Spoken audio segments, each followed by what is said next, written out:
We're going to open this box, check out the wire harness, and start installing it. The taillights have already been removed, so we're ready to go. All right, let's check it out. Probably want to be careful when you cut into boxes like this with wire harnesses in it for obvious reasons. Well, what we have is a Tekonsha wire harness with a 4-blade trailer connection. You know my Toyota doesn't have a hitch, so we had to add all that. Anyway, we're going to install this. It's got a brain. We do have to run 12-volt power up to the battery. Directions. They've provided a well-insulated 12-volt lead to your battery up front for the sole purpose that you're going to be routing this underneath your truck. This will be resistant to a lot of things that you're going to see splashing up underneath your truck. So I've heard rumors that this nut right here doesn't fit anything. There's a lot of complaints about this nut in the forums that it's just worthless. So we'll see. Got a wire harness here. It is windy. I hope this crap stops. Going camping tomorrow night at Lake Aravaca.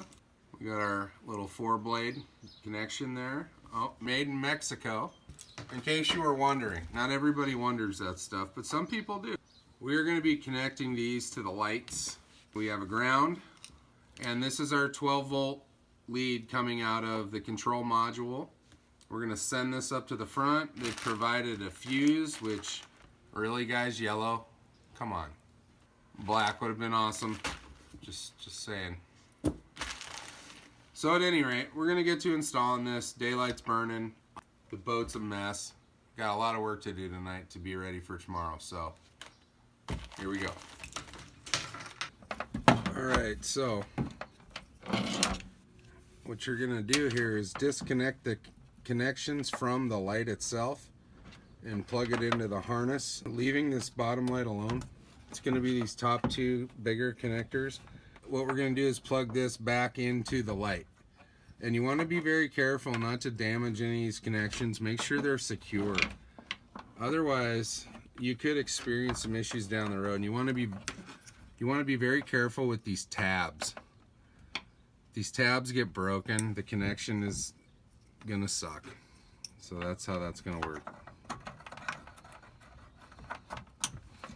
Alright, so now we gotta feed the rest of this gear down through the hole right here. The trailer connection itself. The only reason I'm fishing this one through first is it's considerably longer than the rest of the harness. I'm going to be able to do this and manage the wire quite well. I don't want a big mess. And send this light harness over there to the passenger side. Be mindful too while you're fishing this stuff through here that you don't pinch anything or leave any slack that could get bound up. It will affect the performance down the road if you get a short in that wire. Alright, so what we're left with here is our control module, our ground, and our hot going up front. Alright, well now that we're under the truck, now we gotta figure out a way to route this wiring up through here in a way that this is going to be the safest way possible. You have to think, is this wire going to catch on anything? You definitely don't want to put it, get it anywhere near your spare tire. If you need to take that down, you don't want to pull that apart, clearly. But God, it's windy. My allergy. I'm sorry if I sound all nasally. It is horrendous out here. It's blowing about 20, 25. Alright, so what I've chosen to do is take the same path as the factory wire bundle. For now, our path is basically going to follow this corrugated tubing. That thing's going to end up coming down right here. It's going to hang out right in here. It has a little clamp on it that'll just hook right here. Now, if I decide I want to go off-roading, I'm probably going to want to unclamp this and have a way to secure it up into the frame more. because if you bottom this out, you're going to rip that off, and that's going to suck.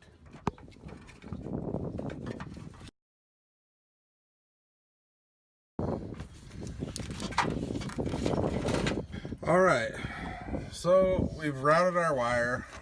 We are going to tie all this off. It will look all nice when we're done. There's going to be roughly about 2 foot of excess cable left over. So what we're going to do is we're going to do a loop right in here inside this Y, and we're going to connect that excess up here.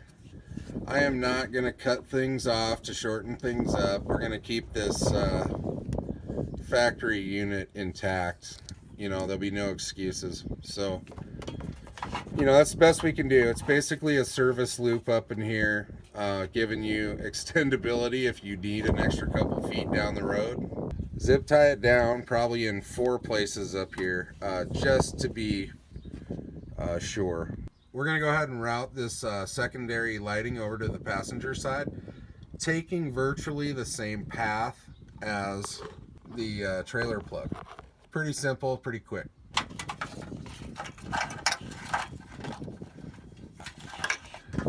And we want to keep all this together. Wire management is key, I believe. You know, I know nobody's going to look under here, but I know it'll look like crap, so when we're done, this is all going to look awesome. And, you know, and I think in the future I'm going to get maybe some 3/4 or 1 inch corrugated tubing and just completely redo all of this, maybe down the road. We'll see. You know, I've never hooked one of these kits up to a truck like this, so we'll see how it performs, and we'll adjust from there.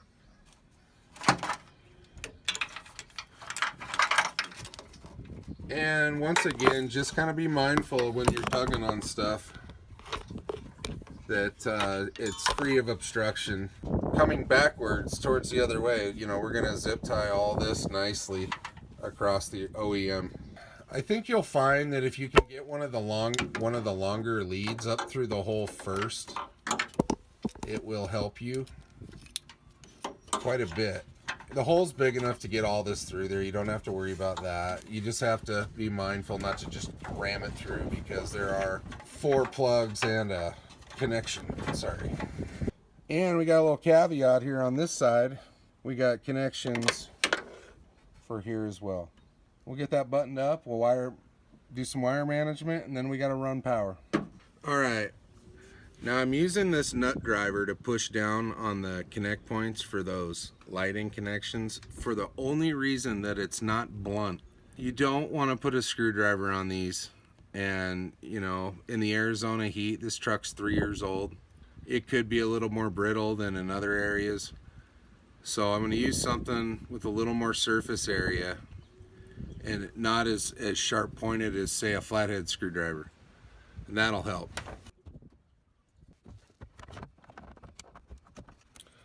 Alright, we're making our final connections to the lighting.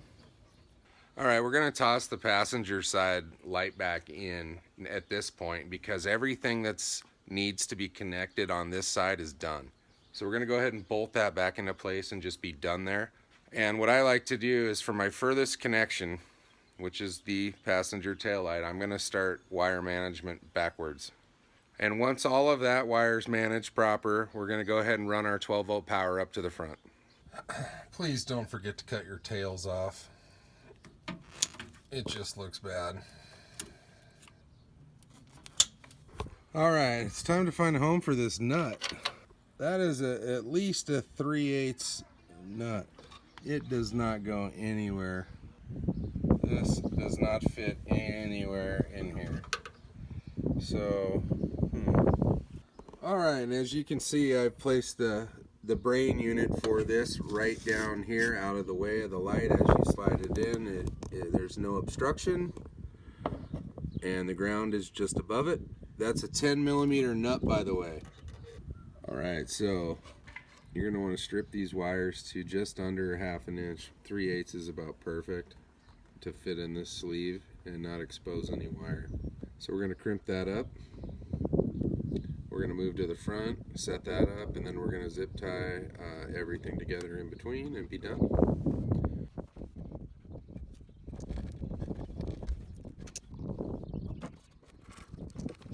We are going to tape these connections up now.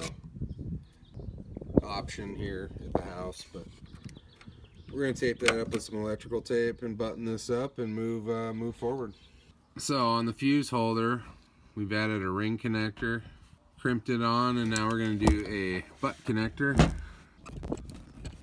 And that's a pretty good connection right there. Alright, let's go up to the front and finish it. Alright, now we're going to strip this guy.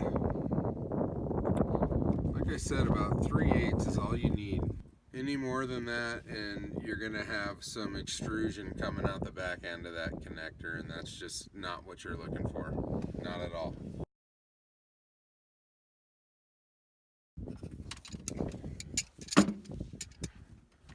Alright, ideally you would be much better off with a set of crimpers, and however, my crimpers were loaned out and I haven't seen them since. But when you have these right angle channel locks, this feature right here, specifically on these, allows you to make a good crimp without slipping and, you know, chewing it up. So this is what I use this guy for, and it's never failed.